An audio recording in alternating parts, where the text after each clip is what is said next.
Nous avons terminé toutes les inspections non destructives et visuelles de la cuve. Nous avons effectué une inspection visuelle complète de toutes les zones à l'intérieur de la cuve et de l'espace annulaire qui l'entoure. De plus, nous avons terminé tous les essais non destructifs de la paroi, de la soudure au bas de la paroi et même l'arrière de la plaque du réflecteur. Nous avons également effectué 6 balayages verticaux sur toute la hauteur de la cuve, du coin inférieur droit jusqu'au-dessus. Cela nous a donné une vue d'ensemble de l'état actuel de la cuve. Nous avons franchi l'étape très importante qui consistait à déterminer avec précision l'ampleur des réparations.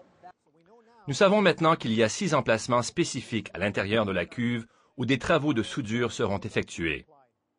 Une partie des travaux consiste à préparer la cuve pour la soudure. Il y a une mince couche d'oxyde à l'intérieur de la cuve qui doit être enlevée avant de procéder à la soudure sur le métal nu. Alors voilà, nous avons donc mis au point 3 ensembles d'outils qui nous permettront de nettoyer la surface interne de la cuve et de la préparer avant les travaux de soudure. Voici un des outils qui est utilisé pour nettoyer la surface et éliminer la couche d'oxyde. La formation à plusieurs niveaux sera donnée aux personnes qui participeront au nettoyage de l'intérieur de la cuve. La collaboration entre les différents groupes d'EACL et les vendeurs de l'extérieur est la clé de la réussite des travaux. Nous avons actuellement des partenariats fort intéressants avec plusieurs fournisseurs de l'extérieur qui mettent au point des outils qui nous aident à réaliser cette opération de nettoyage.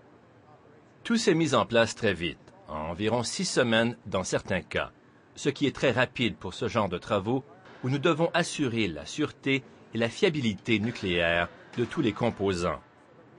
Il faut s'assurer que l'outillage ne subira aucune défaillance susceptible d'endommager la cuve ou les composants, qu'il n'y aura pas de corps étrangers qui tomberont dans la cuve de manière à respecter toutes les exigences requises. Cependant, il n'y a rien de mieux que d'effectuer des essais sur les matériaux. Nous avons mis au point des outils afin de prélever des échantillons dans la cuve en vue de les soumettre à des analyses et à des essais de soudure. C'était la dernière étape pour que nous puissions affirmer que nous avons considéré toutes les possibilités et que nous avons déterminé tous les paramètres requis pour exécuter des soudures qui répareront adéquatement la cuve et qui permettront au réacteur de produire des isotopes au cours des années à venir.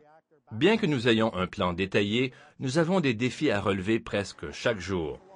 Nous devons nous ajuster et réagir, faire appel à des ressources additionnelles ou se tourner vers d'autres secteurs d'activité. Nous avons respecté l'échéancier établi en ce qui a trait à la conception, la mise au point, l'élaboration, l'assemblage, la mise en service de l'outillage à distance servant aux réparations, au nettoyage et à d'autres opérations. Ayant respecté l'échéancier, nous nous apprêtons maintenant à passer à l'étape de la réparation.